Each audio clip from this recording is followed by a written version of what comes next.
Hi, welcome to Loft 801. My name is Diego, and today I'm talking about The Exorcism, released on May 30th, 2024. Directed by Joshua John Miller, it's a supernatural horror film that explores the psychological turmoil of an actor grappling with personal demons amid a sinister film production. Starring Russell Crowe as Anthony Miller, the narrative intertwines themes of possession, addiction, and familial bonds. Quick heads up, this review will contain some heavy spoilers, so please continue at your own risk. Alright, you've been warned, so I'm hopping in 3, 2, 1. The film centers on Anthony Miller, who also goes by Tony. He's a seasoned actor and recovering alcoholic who is cast as a priest in a horror movie called The Georgetown Project. It's very reminiscent of the classic 1973 The Exorcist, hence the title of this movie. For those who don't know, during the filming of The Exorcist, many cast and crew members were injured, some died, and multiple unusual accidents delayed the shooting. The general feeling among the crew was that the set was cursed due to the film's subject matter. That is what the tone and narrative of The Exorcism build upon.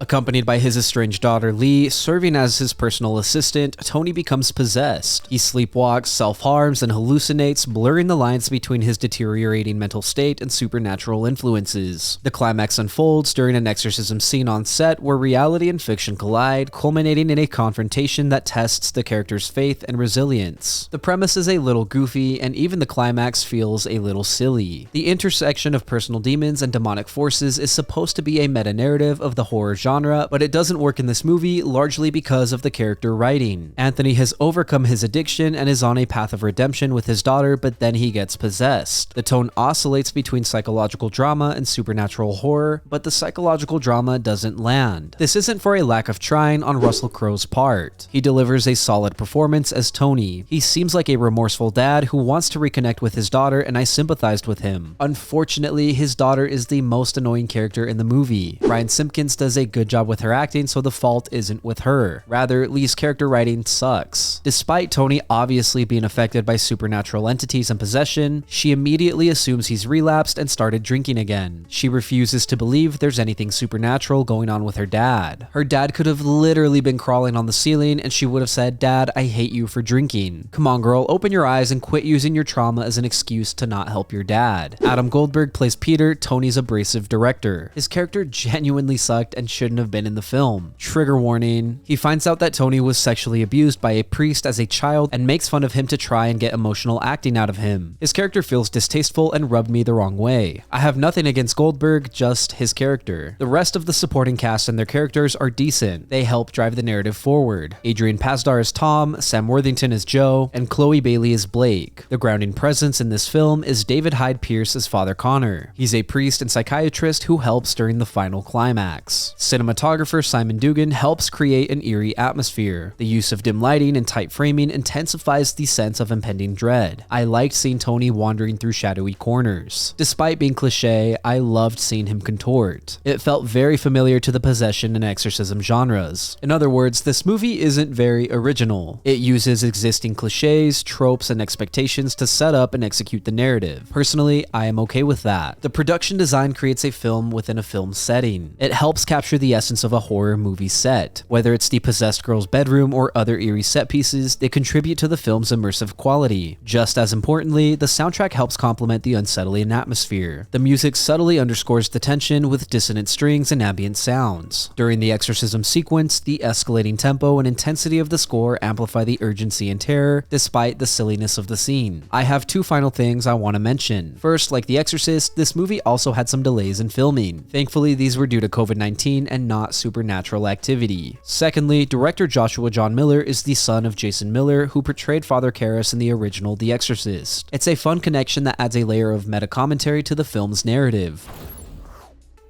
The Exorcism attempts to weave a meta-narrative of personal and supernatural struggles, but falls short due to inconsistent tone and weak character writing. Centered on Tony, a recovering alcoholic cast in an exorcist-like movie, Russell Crowe delivers a solid performance as a remorseful father battling both inner and literal demons. However, the underwhelming writing of his daughter Lee and his abrasive director Peter detract from the film's emotional depth. The movie leans heavily on familiar tropes of the possession genre, which might appeal to some fans of traditional horror, but offers little in terms of innovation. imagination. The eerie cinematography, solid production design, and atmospheric soundtrack do elevate the experience, but the film ultimately feels more like a tribute to The Exorcist rather than a fresh entry in the genre. With its predictable premise and missed potential, The Exorcism isn't a movie I would recommend unless you're a die-hard horror fan. I think there are more cohesive and impactful horror movies out there. Thank you for listening to my review of The Exorcism. If you enjoyed the content, leave a like and hit subscribe. If you did not enjoy the content, thank you for sticking around. As always, I would love to read what you have to say, so leave a comment and let me know what you're thinking. Also, if there's something you want to see reviewed, don't forget to let me know and I will do my best to get to it. Lastly, if you want to see some more from me, then you can check out my vlogs linked up above or my podcast Good Friends. Again, thank you for watching. My name is Diego and I will see you next time.